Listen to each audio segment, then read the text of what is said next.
Good morning class. ધોરણ 12 વિષય રસાયણ વિજ્ઞાન ચેપ્ટર 6 તત્વોનું અવલીકરણ માટેના સામાન્ય સિદ્ધાંતો અને પ્રકરણો. હવે આપણે આજનો જે નવો ટોપિક છે તે ચાલુ કરીએ કે ધાતુ કર્મ વિધિના વિદ્યુત રાસાયણિક સિદ્ધાંતો. બરાબર? તો તમને બધાને ખબર છે કે અત્યાર સુધી આપણે જમીનમાંથી મળતી જે અયસ્ક અથવા કાચી ધાતુ છે તેનું જુદી જુદી પદ્ધતિ દ્વારા આપણે શું કર્યું, નિક્ષાલન કર્યું.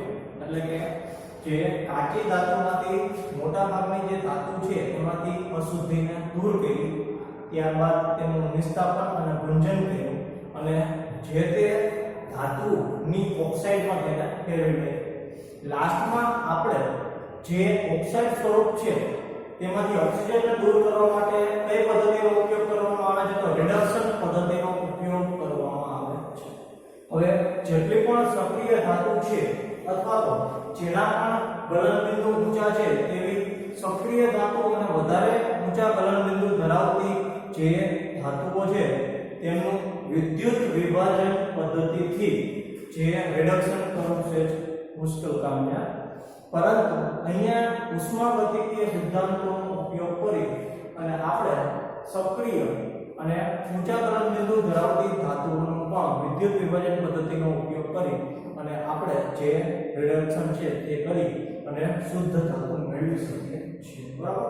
તો સૌપ્રથમ પીગળિત ધાતુ ક્ષારના રિડક્શનમાં વિદ્યુત વિભાજન પદ્ધતિ કરવામાં આવે છે. આવી પદ્ધતિઓ વિદ્યુત રાસાયણિક સિદ્ધાંત પર આધારિત હોય છે જે નીચેના સમીકરણથી દર્શાવી શકાય છે. તમે ડેલ્ટા G બરાબર -NFE07 આ જે સમીકરણ છે ધોરણ ચેપ્ટર 3 વિદ્યુત રાસાયણિક સિદ્ધાંતો જે ચેપ્ટર 3 હતો એમાં આપણે ભણી ગયા છીએ, જેમાં ડેલ્ટા G છે તે મુક્ત ઊર્જાનો ફેરફાર છે કે જે હંમેશા રાસાયણિક પ્રક્રિયા સાથે સંકળાયેલી હોય છે. અહીંયા રાસાયણિક પ્રક્રિયા કહીએ તો રિડક્શન. બરાબર? તો મુક્ત ઊર્જાના ફેરફારનું મૂલ્ય જેટલું ઋણ જશે, બરાબર, એટલી જે રાસાયણિક પ્રક્રિયાનો વેગ વધશે અને નિપજ છે એ આપણને બહુ વેગ મળશે. ત્યારબાદ -n એટલે મુક્ત થતા ઇલેક્ટ્રોનની સંખ્યા અથવા સ્વીકારાતા ઇલેક્ટ્રોનની સંખ્યા, f એટલે ફેરાડે અચળાંક કે જે જેટલા ફેરાડે આપણે વિદ્યુત પ્રવાહ પસાર કરી વિદ્યુત વિભાજનની અંદર એટલો તે કેથોડ પર આપણને જે નિપજ છે તે મળે છે. ફેરાડેના નિયમો આપણે ચેપ્ટર 3 માં ભણી ગયા. માં પહેલો નિયમ એટલે ફેરાડે છે તે અનુક્રમે વિદ્યુત ઊર્જા સાથે સંકળાયેલું કે જેટલું વિદ્યુત ઊર્જા પસાર કરવામાં આવે એટલી નિપજ આપણને મળે છે. અને E0 સેલ છે તે કોઈ પણ ધાતુ હોય તેનો રિડક્શન પોટેન્શિયલ અથવા કોસ્ટ ઓફ તફાવત છે, પોટેન્શિયલનો તફાવત છે, વિદ્યુત ધ્રુવનો તફાવત છે કે જે હંમેશા સક્રિય ધાતુ સાથે સંકળાયેલી હોય છે. હવે એક વસ્તુ મારે બીજી ધ્યાનમાં લેવાની છે કે E0 પ્રણાલી દ્વારા રચાયેલા રેડોક્સ યુગનો પ્રમાણિત વિદ્યુત પોટેન્શિયલ છે અને પ્રતિક્રિયાત્મક ધાતુના રિડક્શન પોટેન્શિયલના મૂલ્યો વધુ હોય છે. કહેવાનો મતલબ કે એલ્યુમિનિયમ છે, આયરન છે, કોપર છે, આ બધી જે ધાતુઓ છે એ ધાતુઓના સુવાહક છે. ધાતુઓના સુવાહક વધારે સક્રિય ધાતુ હશે તો એમની જે રાસાયણિક પ્રક્રિયા કરવાની પ્રતિક્રિયાત્મકતા છે, એનું જે વલણ છે એ સૌથી વધારે હોવાને લીધે જે વિદ્યુત ધ્રુવ પોટેન્શિયલ મૂલ્ય છે તે વધુ ઋણ થશે. તેથી તેનું રિડક્શન કરવું મુશ્કેલ હોય છે.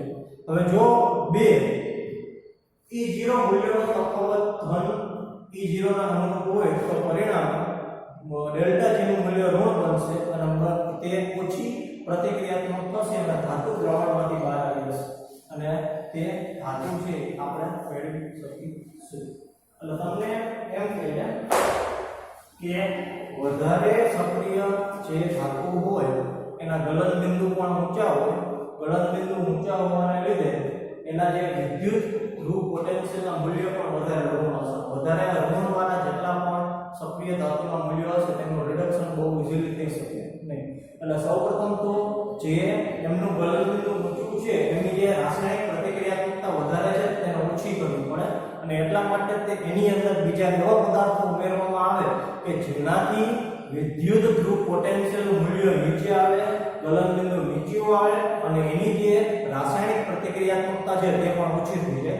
હવે આ ત્રણ વસ્તુ જ્યારે શક્ય બનશે ત્યારે જે તે સક્રિય ધાતુ કે જેની અંદર આપણે બીજો પદાર્થ ઉમેર્યો તો તેના લીધે વિદ્યુત વિભાજન જે છે તે કરવું શક્ય બનશે અને આપણે જે શુદ્ધ સ્વરૂપે ધાતુ છે તે મેળવી શકીએ છીએ.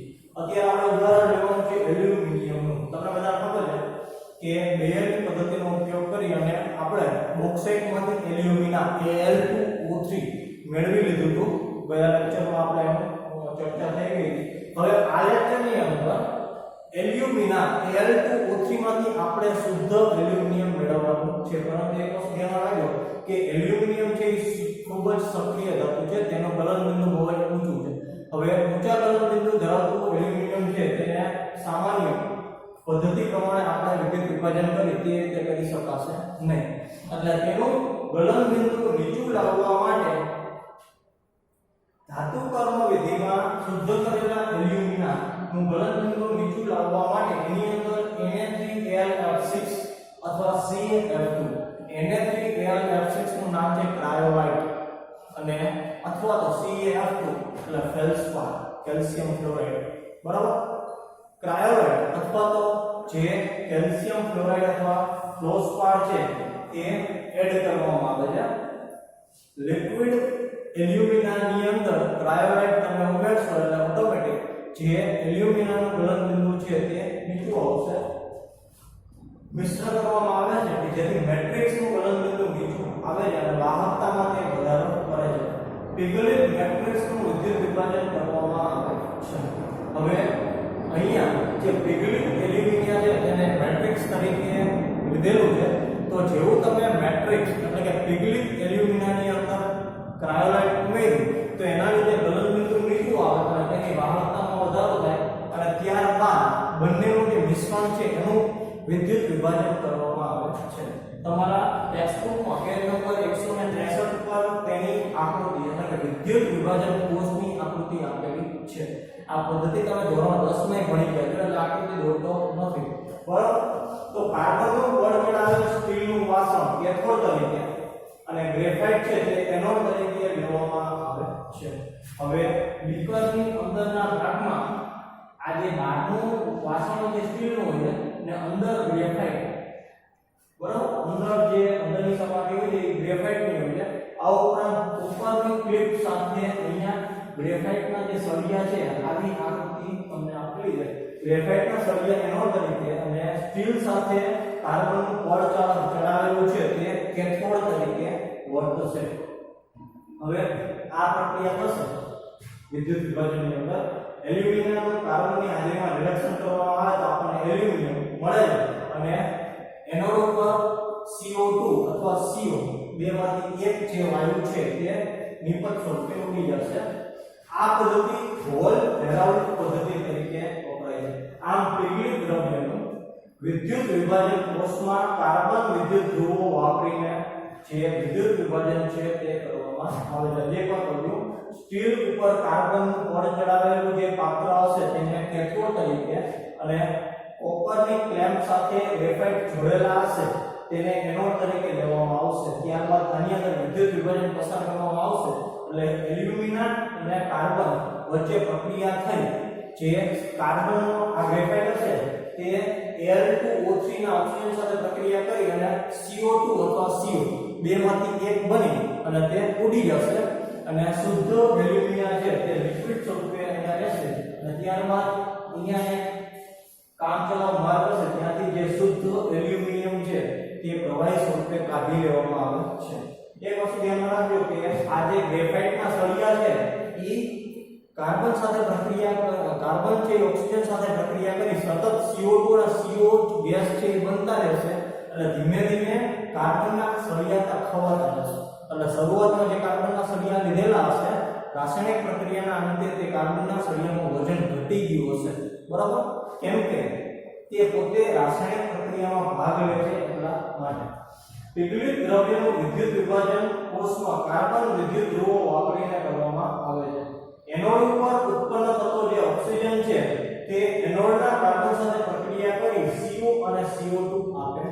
છે. એટલે મેં તમને કીધું ને કે આ જે એનોડ તરીકે કાર્બનના સળિયા છે તે એલ્યુમિના પ્રવાહી ની અંદર રહેલા ઓક્સિજન સાથે પ્રક્રિયા કરી CO2 ને CO બનાવતું હોય છે. એટલે ગ્રેફાઇટના કાર્બનના સળિયા જે વપરાતા હશે આ પ્રમાણે 1 કિલોગ્રામ એલ્યુમિનિયમની નિપજ માટે એપ્રોક્સિમેટલી 0.5 કિલોગ્રામ કાર્બન એનોડ છે તે બળી જાય છે. એટલે 1 કિલોગ્રામ શુદ્ધ એલ્યુમિનિયમ તમારે મેળવવું હોય તો એની સામે 0.5 એટલે કે 500 ગ્રામ જે કાર્બન અથવા ગ્રેફાઇટના સળિયા છે તે બળી જશે અથવા રાસાયણિક પ્રક્રિયામાં ભાગ લઈ કાર્બન ડાયોક્સાઇડ સ્વરૂપે ઉડી જશે. તો આ હવે એની અંદર થતી જે રાસાયણિક પ્રક્રિયા જે નીચે પ્રમાણે છે કેથોડ, તમને બધાને ખબર છે કેથોડ જે પોતે ઇલેક્ટ્રોનનો સ્વીકાર કરી અને નિપજ આપે તો અહીંયા Al+3 ત્રણ ઇલેક્ટ્રોનનો સ્વીકાર કરીને એલ્યુમિનિયમ લિક્વિડમાં શું ભેગું થશે જે કેથોડ પર. કેથોડ શું છે તો સ્ટીલના માધ્યમ ઉપર કાર્બન પર ચડાવેલું છે અને બધો જે એલ્યુમિનિયમ છે એ અહીંયા ભેગો થાય આ જે નીચે સરકી અને નીચેના ભાગમાં જાય અને અહીંથી તે કામચલાઉ જે માર્ગ છે ત્યાંથી તે બહાર નીકળી જાય એટલે પ્રવાહી એલ્યુમિનિયમ આપણને મળશે. અને એનોડ છે તો એનોડમાં ધ્યાનમાં રાખજો કાર્બન છે ઓક્સિજન સાથે પ્રક્રિયા કરે છે. હવે એક ઓક્સિજન હોય સિંગલ તો એ પોતે 2 ઇલેક્ટ્રોન ગુમાવશે અને એના કાર્બન મોનોક્સાઇડ બનાવશે. ધારો કે 2 ઓક્સિજન સાથે પ્રક્રિયા કરે તો 4 ઇલેક્ટ્રોન ગુમાવે અને CO2 માં પરિવર્તિત થશે અને એનોડ ઉપર આપણને CO2 છે તે નિપજ સ્વરૂપે મળે છે. બરાબર.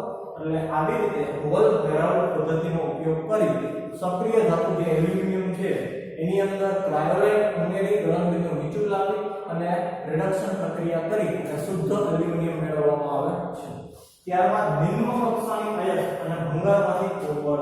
એક વસ્તુ તમે ધ્યાનમાં રાખજો કે લોખંડની જેટલી વસ્તુઓ હશે તો લોખંડની જેટલી વસ્તુઓ કાટ ખાઈ ગયો હોય અથવા તો એકવાર વપરાઈને તે બિન ઉપયોગી થઈ ગઈ હોય તો તેટલી બધી વસ્તુઓને આપણે ભંગારમાં દઈ દઈએ છીએ. હવે ભંગારમાં દઈ દે તો તે ભંગારવાળો શું કરે તો જ્યારે પણ આવા લોખંડનો સ્ટોક તેની પાસે જમા થઈ જાય તો તે ખટારો ભરી અને તેને જ્યાં લોખંડ ગાળતી ભઠ્ઠી હોય લોખંડનો ભંગાર ગાળતી જે ભઠ્ઠી હોય ત્યાં લઈ જાય અને લોખંડને વેચી દે. એટલે જે પણ ભઠ્ઠીવાળો હશે તે લોખંડને ફરી પાછું ગાળી નાખશે અને નવી લોખંડની જે પ્લેટો છે તે બનાવશે. એટલે આવી રીતે રિસાયકલ કરીને જે કાટવાળું લોખંડ હશે બિનઉપયોગી લોખંડ હશે તેને ફરી પાછું ઉપયોગમાં લઈ શકાય છે. પણ એક વસ્તુ ધ્યાનમાં રાખજો કે સેકન્ડ હેન્ડ જે લોખંડ હશે તેને સેકન્ડ હેન્ડ લોખંડ કહેવાય. એની જે એફિશિયન્સી હશે તે શુદ્ધ લોખંડ જે મેળવેલું હશે તેના કરતાં ઓછી હશે. બરાબર. પરંતુ તે આપણે તેનો એક વિકલ્પ તરીકે ઉપયોગ કરી શકીએ છીએ કેમ કે જમીનમાંથી મળતું જે લોખંડ છે તે ઘણી બધી પ્રક્રિયાઓના અંતે આપણને શુદ્ધ સ્વરૂપે મળે છે. જ્યારે અહીંયા ભંગારમાંથી તેને પીગાળી અને ફરી પાછું રિસાયકલ કરીને લોખંડ બનાવવામાં આવે છે તો તે વધારે માત્રામાં મળે. એટલા માટે એક વિકલ્પ તરીકે તેનો ઉપયોગ કરી શકાય. નિમ્ન કક્ષાની અયસ્કમાંથી કોપર જલ ધાતુ કર્મવિધિથી અલગ કરવામાં આવે છે. તેનું એસિડ અથવા બેક્ટેરિયાનો ઉપયોગ કરીને પ્રક્ષાલન કરવામાં આવે છે. અહીંયા Cu+ આયન ધરાવતા દ્રાવણની લોખંડના ભંગાર સાથે અથવા તો H2 સાથે પ્રક્રિયા કરવામાં આવે છે અને આપણને કોપર સોલિડ છે તે મળે છે. બરાબર. સૌપ્રથમ જળ પ્રક્ષાલન વિધિનો ઉપયોગ કરી જે ભંગાર અથવા કાચી ધાતુ હશે તેમાંથી જે અશુદ્ધિઓ છે તે દૂર કરવામાં અને લાસ્ટમાં Cu+ આયન ધરાવતું હોય તેવું કોઈ પણ પ્રવાહી નો લોખંડના ભંગાર સાથે અથવા હાઇડ્રોજન ગેસ સાથે પ્રક્રિયા કરી અને કોપર સોલિડ છે તે મેળવવામાં આવે છે. અને ધારો કે H2 સાથે પ્રક્રિયા કરે તો અહીંયા H2 પોતે ઇલેક્ટ્રોન ગુમાવશે Cu+2 H2 ના બે ઇલેક્ટ્રોન મેળવી Cu સોલિડમાં રૂપાંતર પામશે અને H2 ગેસ જે ઇલેક્ટ્રોન ગુમાવે છે તે આયનમાં રૂપાંતરિત થશે. અને આવી રીતે ભંગારમાંથી પણ આપણે જે કોપર ધાતુ છે તે મેળવી શકીએ છીએ. ત્યારે ઓકે. હવે પછીનો જે ટોપિક છે આપણે પછીના લેક્ચરમાં કરીશું.